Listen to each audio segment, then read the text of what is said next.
One of the last things that I told you in part 1 was that Madeleine and Enzo got married on November 27th, 1933. I didn't tell you that their wedding took place in a hospital room because Madeleine was recovering from Enzo breaking her arm.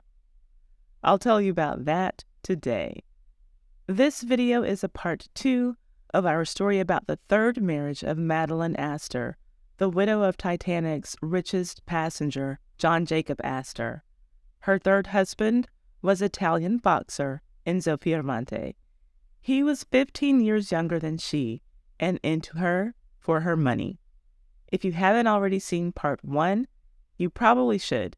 There's a link to it in the description box. So, where we left off, Enzo had just left his wife and kid to meet Madeleine at a hotel in Venice. He delivered her some Italian sausage, and I'm not talking about the kind that you get from Domino's Pizza. Let's get into part 2.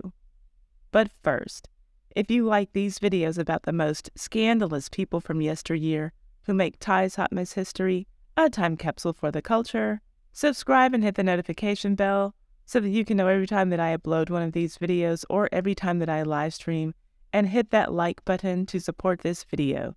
Thank you. Now, on to why you are here. So, about the broken arm.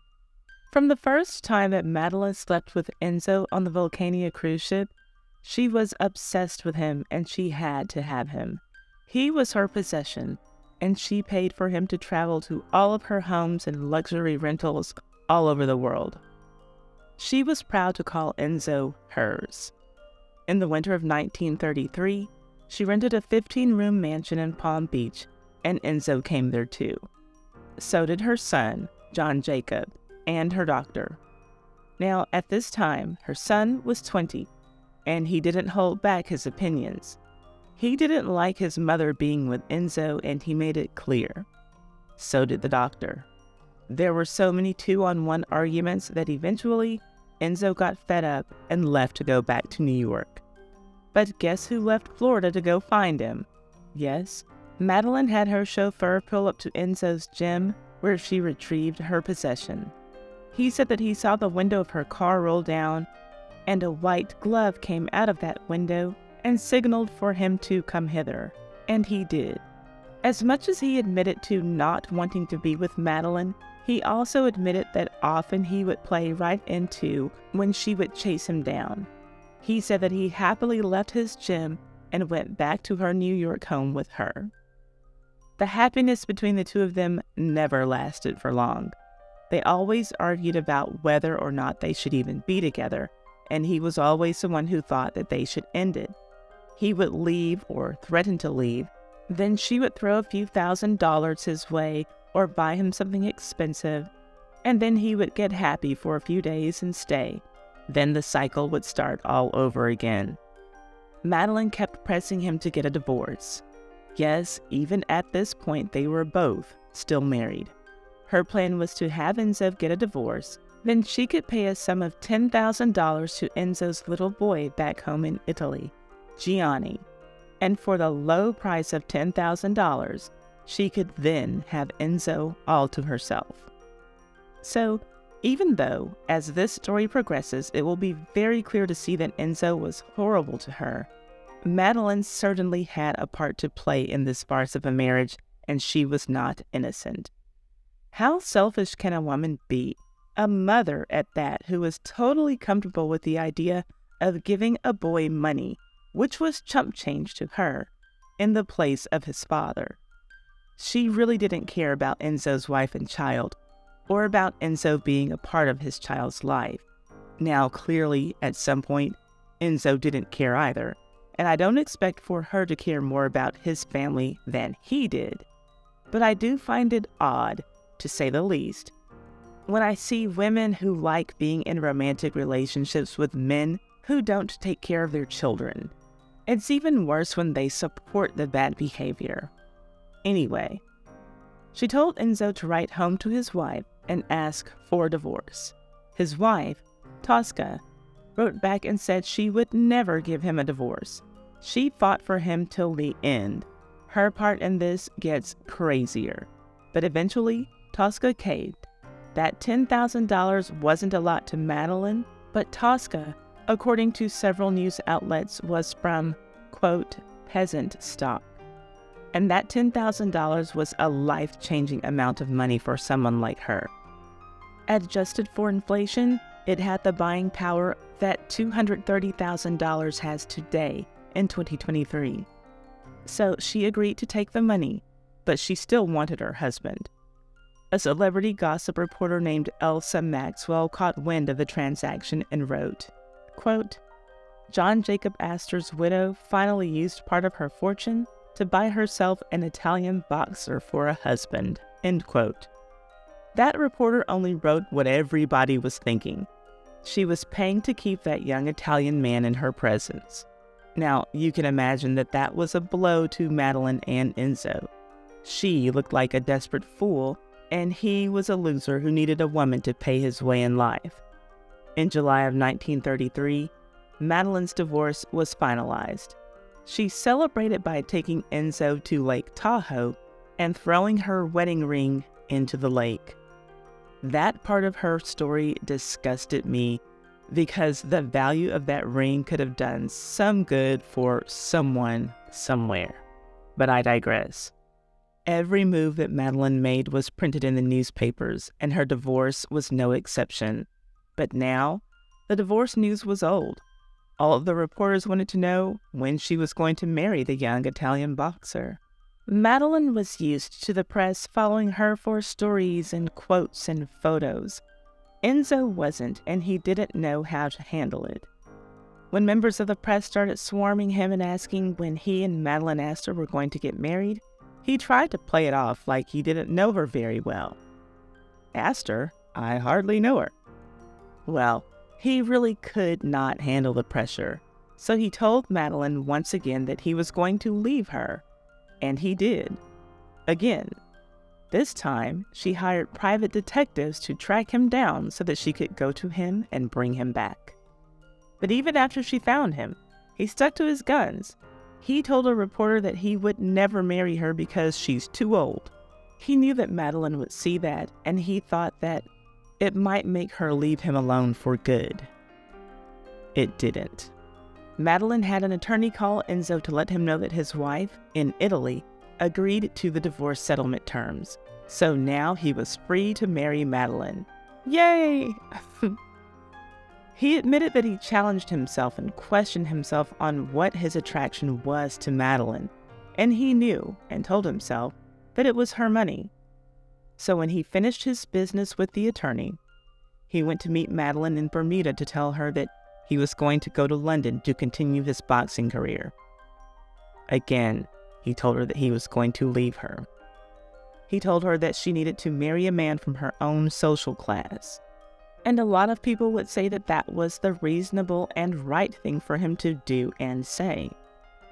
Well, Madeleine had a fit and told him, "You mean I'm too old?" He told her that it wasn't about her age, but that her way of living was wrong, and he didn't feel like a real man being a rich woman's possession. After he told her that, he turned to walk towards the door and leave. Then Madeleine caught up with him and grabbed his hair, telling him that he could not leave her. Enzo said that he pressed down on her with both of his arms so that she would release her grip on his hair. Well, he ended up pushing her to the floor and breaking her arm. He picked her up and yelled for the doctor who was always with her. The doctor called for an ambulance. She was treated in a hospital in Bermuda for a few weeks and then eventually taken back to Manhattan to get full medical attention. She arrived back in New York on a stretcher, greeted by a mob of reporters and photographers that were able to catch some version of this image. She is trying to hide her face with her coat. Her son, William Dick Jr., is the one who was the closest to her stretcher, trying to help her cover her face and arm. She lied to everyone about why her arm was broken. The story that she told the news media was that she had slipped and fell on a highly polished floor in her vacation home. And it was right after this incident that the couple got married while Madeleine was still in a hospital bed at the doctor's hospital on November 27, 1933. This article from the Brooklyn Daily Eagle on the day after the wedding tells that the dozen friends and intimates who attended were sworn to secrecy about the strange affair. But we do get to see who some of the attendees were. They included Madeleine's mother, Mrs. Force, who attended all 3 of her daughter's weddings. There was a mention that she was the most enthusiastic about the first wedding. Madeleine's mother was a big-time social climber, so I can imagine that she became increasingly less enthusiastic with each of Madeleine's spouses. And Madeleine's second husband was still a millionaire. He just didn't have Astor money, but who did? So I can only imagine that Mrs. Force's excitement level was somewhere in the gutter when she saw that Madeleine was going to go through with this marriage to Enzo.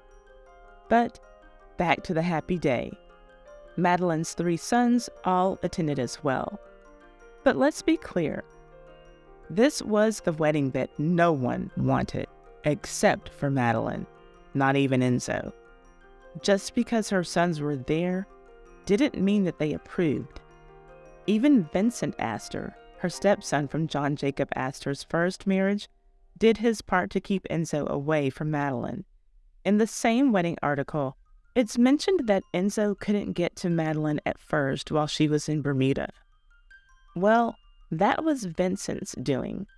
It is explained further in another article about the wedding from the same date in the Daily News.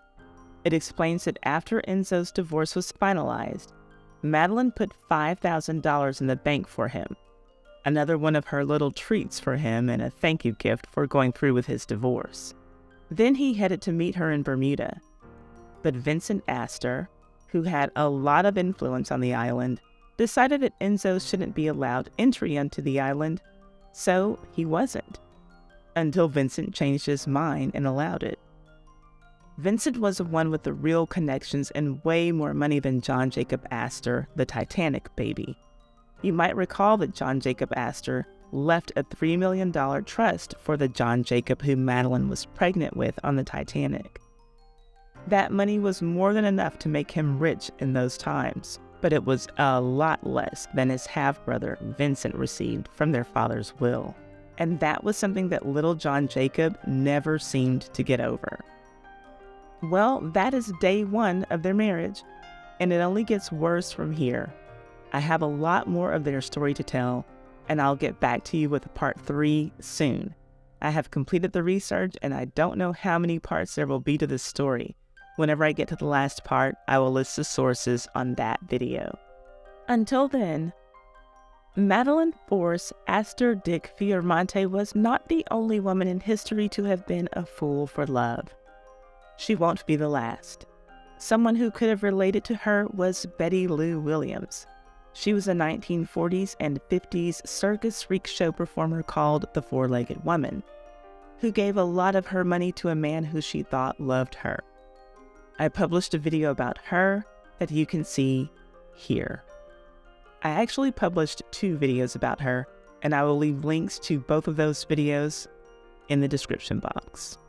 This video has been brought to you by me. Well, my Patreon is a sponsor for this video. If you like these dirty scandals on my channel, then you'll love my Patreon, Ty's Too Hot Hot Mess History. It has all of the stuff that I can't talk about or show here because it's just too hot, too violent, too sexual, too graphic, too much. Come and join us there for the hot Mess History. The link is in the description box.